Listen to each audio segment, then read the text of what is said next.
Hello student, Vinoba विश्वविद्यालय के जितने सारे बच्चे अभी सेमेस्टर 1 का एग्जाम देने वाले हैं वो सब लोग बहुत परेशान हो रहे हैं कि कैसे तैयारी करें। तो आपकी परेशानी को दूर करने के लिए CWH ऑनलाइन एकेडमी आया है लेकर एक ऐसा सीरीज जहां पे सिर्फ प्रीवियस ईयर क्वेश्चंस पढ़ाए जाएंगे और सब इंपॉर्टेंट क्वेश्चन होंगे जो आपके एग्जाम में आने वाले हैं। आपने हमारा वीडियो 12th में भी देखा होगा, 12th में भी सॉलिड का सॉलिड मिला था, भिड़ा दिए थे, और इसी में भी उसी तरह से तहलका मचा देंगे। सब का सब क्वेश्चन मेरे ही पढ़ाए हुए से आएगा। आप सही से वीडियो देखिएगा, सही से PDF को पढ़िएगा, ये आपकी ड्यूटी है। आप सही से नहीं पढ़ोगे, क्वेश्चन नहीं बना पाओगे तो आपकी गलती भाई, हम क्या कर सकते हैं। तो चलिए, दो वीडियो हम लोग अंडरस्टैंडिंग ऑफ इंडिया का लेक्चर 1 लेक्चर 2 लेकर आए हुए हैं, और दोनों वीडियो को आप लोग बहुत ज़बरदस्त तरीके से, धमाकेदार तरीके से प्यार दे रहे हैं और बहुत अच्छे तरीके से उसको देख रहे हैं और समझ रहे हैं। तो चलिए ध्यान रखते हैं, तीसरा लेक्चर हम लोग स्टार्ट करते हैं। मैं उसके पहले एक जानकारी दे दूँ। जानकारी ये है बाबू कि बहुत सारे बच्चे हमको फ़ोन करते हैं, क्योंकि मेरा नंबर तो स्क्रीन पे चल रहा है, कि सर ये PDF कहाँ से मिलेगा। तो मैं आपको बता दूं कि PDF हमारा पेड कोर्स में मिलता है, ये फ्री नहीं है। हम वीडियो आपको फ्री दे रहे हैं। यानी झारखंड के इतिहास में पहली बार ऐसा हो रहा है कि आप एक ऐसा गेस्ट पेपर खरीदने जा रहे हैं जहाँ पे ये गेस्ट पेपर है, क्वेश्चन आंसर बनाया हुआ है, ये गेस्ट पेपर है।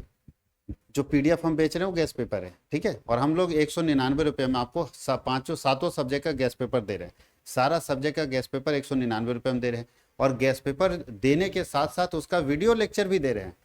यानी पहली बार ऐसा झारखंड के इतिहास में हो रहा है कि गैस पेपर खरीदिए और वीडियो फ्री पाइए।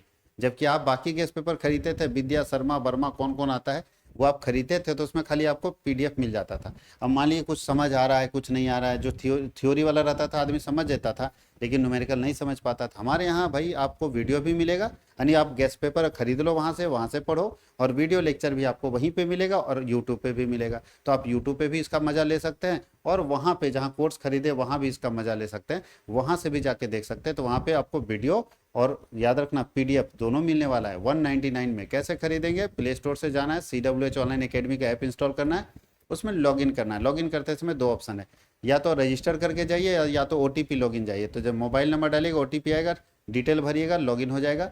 लॉगिन होने के बाद आपको कैटेगरी पूछेगा, तो आप चुनना ऑल यूनिवर्सिटी चुनोगे। पेड कोर्स में सबसे नीचे जाओगे तो आपको BA BSc और BCom करके मिलेगा 199 का, वहाँ खरीद लीजिएगा। BCom वाले कॉमर्स का, BA वाले आर्ट्स का, सारा आर्ट्स का मेजर आपको मिलेगा, हिस्ट्री हो, ज्योग्राफी हो, पॉलिटिकल साइंस हो। लेकिन एक नोटिस है कि साइंस वाले बच्चों का मेजर माइनर नहीं देंगे, बाकी सारा पेपर देंगे। कौन कौन पेपर दीजिएगा सर? तो VAC पेपर दे देंगे, MDC पेपर दे देंगे, AEC पेपर दे देंगे, SEC पेपर दे देंगे, IKS पेपर दे देंगे, सब दे देंगे। लेकिन मेजर और माइनर साइंस का नहीं है। लेकिन आर्ट्स का सारा कुछ दे देंगे। आर्ट्स और कॉमर्स का लगभग लगभग हम लोग बना के देने वाले हैं। साइंस का अगले सेमेस्टर से, यानी सेमेस्टर 2 से साइंस का भी सारा मिलने वाला है। तो सेमेस्टर 2 अभी 1 में आप अच्छे से लिख लीजिए, फिर सेमेस्टर 2 में हमारा PDF नोट्स खरीद लीजिएगा 199 रुपीज़ का, और आप सारा का सारा मेजर माइनर सब आपको मिलेगा। तो धूम मचा देना है, PDF खरीदिए। अगर आप चाहते हैं सर हमको क्लास भी करना है, तो हमारा लाइव बैच भी चलता है, उसको भी आप खरीद सकते हैं। लाइव बैच वाले को ये PDF खरीदने की जरूरत नहीं पड़ेगा, वो फ्री में आएगा। चलिए शुरुआत करते हैं। थर्ड हम लोग लेक्चर्स लेकर आए हैं। थर्ड लेक्चर है ये, याद रखिएगा, अंडरस्टैंडिंग ऑफ इंडिया का थर्ड लेक्चर, और सेट भी 3 है। बोलता है who did Harappa discovered, Harappa की खोज किसने किया था? तो दयाराम साहनी ने किया था। दयाराम साहनी ने 1921 में हड़प्पा सभ्यता को खोजा था। मेघदूतम काव्य के लेखक कौन है? कालिदास। मेघदूतम के लेखक कौन है? कालिदास ने लिखा था मेघदूतम। मेघदूतम को लिखने वाले हैं कौन है? कालिदास। भारत को पाकिस्तान से अलग करने वाली सीमा को क्या कहते? सीमा रेखा को क्या कहते हैं? यानी कौन सी लाइन है जो भारत और पाकिस्तान को अलग करती है? तो भारत और पाकिस्तान की सीमा को, रेखा को अलग करने वाले रेड क्लिप लाइन बोलते हैं। कौन सा बोलते हैं? Red clip line. आगे लिखा है कि भारत का संविधान सभा द्वारा कब पारित किया गया? तो 26 नवंबर 1949 को। 26 नवंबर 1949 को लागू हुआ है, 26 जनवरी 1950 को, ठीक है, 26 जनवरी 1950 को। भूदान आंदोलन के प्रणेता कौन थे? किसने भूदान आंदोलन शुरू किया था? तो विनोबा भावे, जिनके नाम पर आपकी यूनिवर्सिटी का नाम है। ये हम लोगों का छोटा क्वेश्चन है। क्वेश्चन का पैटर्न आपको मालूम है कि 1 मार्क्स का 5 क्वेश्चन पूछेगा, 1 मार्क्स का 5 क्वेश्चन पूछेगा, तो 5 क्वेश्चन हो गया। अब क्या है भैया, अब 15 नंबर का 5 क्वेश्चन पूछेगा या 4 क्वेश्चन पूछेगा, जिसमें से 3 बनाना है आपको। तो अब 15 नंबर के क्वेश्चन आने वाले हैं, इसमें से 3 क्वेश्चन बनाना है आपको। सॉरी, इसमें तो अलग है। ये 1 नंबर का 5 क्वेश्चन पूछेगा। चूंकि ये हम लोग अगर बात करें तो 2 तरह का पैटर्न है। नहीं, हम सही है। VAC पेपर 50 नंबर का, और जितना भी 50 नंबर का पेपर, उसका एग्जाम पैटर्न आपको बता चुके हैं। कोई 1 मार्क्स का 5 क्वेश्चन है, 1 मार्क्स का 5 क्वेश्चन पूछेगा तो 5 नंबर यहाँ हो गया। और लॉन्ग क्वेश्चन में आपको पूछेगा 5 क्वेश्चन जिसमें आंसर करना 3 क्वेश्चन का, 1 क्वेश्चन 15 नंबर का, तो 45 नंबर आ गया। ठीक है, तो 45 और 5 50 नंबर, सही है। बीएससी पेपर में 50 नंबर का होता है, तो ये 15 नंबर का क्वेश्चन है।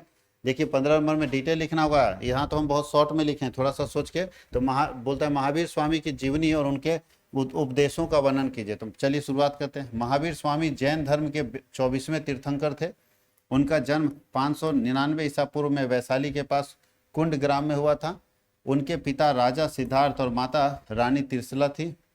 उनका बचपन का नाम वर्धमान था। 30 वर्ष की आयु में उन्होंने घर त्याग कर संन्यास ग्रहण कर लिया और उन्होंने कई वर्षों तक कठोर तपस्या और ध्यान किया।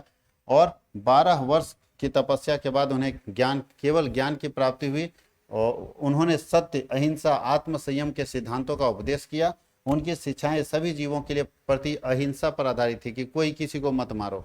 उन्होंने 5 मुख्य सिद्धांत बताए हैं जिन्हें पंच महाव्रत कहा जाता है। कौन कौन सा ये सिद्धांत है? अहिंसा, सत्य, अस्तेय, अपरिग्रह और ब्रह्मचर्य। उन्होंने लोगों को सरल और नैतिक जीवन जीने की प्रेरणा दी। उनकी शिक्षाएं दूर दूर तक फैली और उनके लोग अलग अलग जगह पे लोग प्रभावित होते गए और उनके शिष्य बनते गए। और धीरे धीरे धीरे महावीर स्वामी ने 527 ईसा पूर्व में पावापुरी में निर्वाण प्राप्त हुआ। मतलब निर्वाण मतलब वो निर्वाण चले गए। इस प्रकार महावीर स्वामी ने धर्म और नैतिक मूल्यों के विकास में महान योगदान दिया है। यानी महावीर स्वामी जो है वो क्या बोलते हैं कि 5 चीजों को अपनाना है: अहिंसा, सत्य, अस्तेय, अपरिग्रह और ब्रह्मचर्य। ये 5 चीजों को अपनाना अपने जीवन के लिए जरूरी है और अच्छी जिंदगी जीना है तो ये करना ही पड़ेगा। भारतीय स्वतंत्रता सेनानी के रूप में सुभाष चंद्र बोस के योगदानों का वर्णन कर याद कीजिए। सुभाष चंद्र बोस वाला क्वेश्चन सेट 2 में भी था। सुभाष चंद्र बोस वाला सेट 2 में भी क्वेश्चन था, याद कीजिए, वहां भी बताए थे। चलिए थोड़ा सा बता देते हैं। सुभाष चंद्र बोस भारतीय स्वतंत्रता संग्राम के सबसे साहसी नेताओं में से एक थे। उन्हें लोकप्रिय रूप में हम लोग नेताजी के नाम से बोलते थे। उनका जन्म 23 जनवरी 1897 को उड़ीसा के कटक में हुआ था। उन्होंने भारतीय राष्ट्रीय कांग्रेस में शामिल होकर स्वतंत्रता आंदोलन में सक्रिय भाग लिया। इंग्लिश हिंदी दोनों लिखा हुआ। पहला गेस्ट पेपर है जो बाइलिंगुअल है। इससे पहले बाइलिंगुअल गेस्ट पेपर नहीं आता था, या तो प्योर हिंदी या तो प्योर इंग्लिश। तो ये पूरा बाइलिंगुअल गेस्ट पेपर है जो हम लोग पहले बता चुके हैं। ये पहले भी बता चुके हैं ये क्वेश्चन का आंसर, इसलिए हम दोबारा पढ़ने की जरूरत नहीं। आप अगर पुराना वीडियो देखेंगे लेक्चर 2 तो आपको समझ में आ गया होगा। तो चलिए सामने स्क्रीन पर रख देते हैं, आप एक बार पढ़ लीजिएगा भाई, जहां दिक्कत होगा।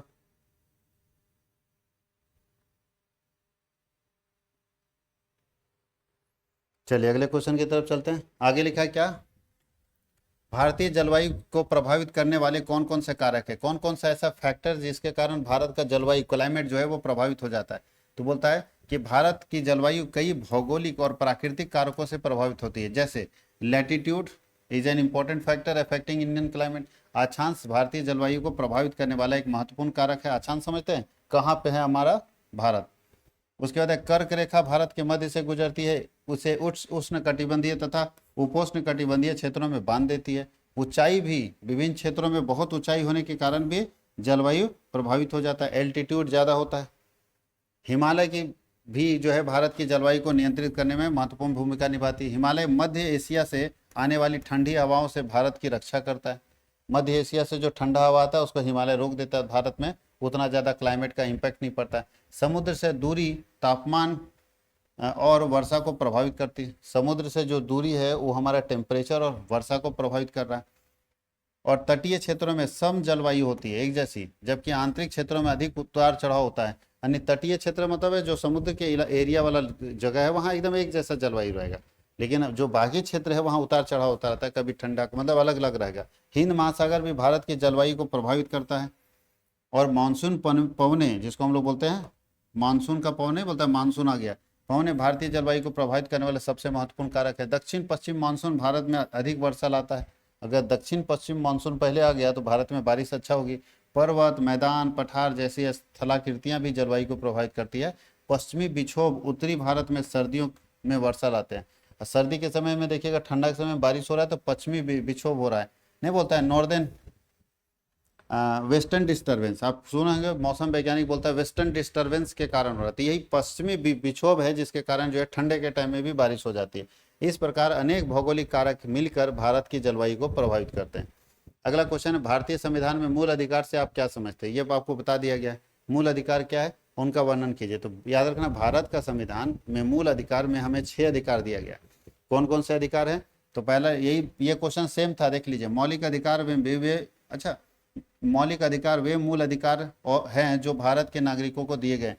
आप लोग थोड़ा गौर करिएगा कि सर एक साल में 4 बार एग्जाम होता है। देखिए 4 सेट होगा, आप लोगों का भी रूटीन में देखिएगा ना, तो 4 सेट होगा।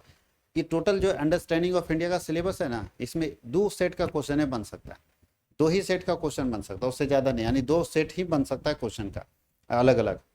अब 4 सेट एग्जाम हो रहा है, इसका मतलब है बहुत क्वेश्चन रिपीट करेगा। देखिए ये भी क्वेश्चन रिपीट किया, ये भी लेक्चर 2 में आप देखे होंगे। मौलिक अधिकार भी आपको लेक्चर 2 में दिखाया गया था, 6 अधिकार हमें हैं, और 6 अधिकार के बारे में हम लोग लेक्चर 2 में देख चुके हैं। ये भी हमारे मौलिक अधिकार के अंदर आते हैं, और इसे भी हम लोग लेक्चर 2 में देख चुके हैं, देख लीजिए। अगर आप नहीं देखे तो वहां जाके देखिए, वहां पढ़ाया गया था आपको सारे अधिकारों के बारे में। अगला क्वेश्चन क्या है बाबू?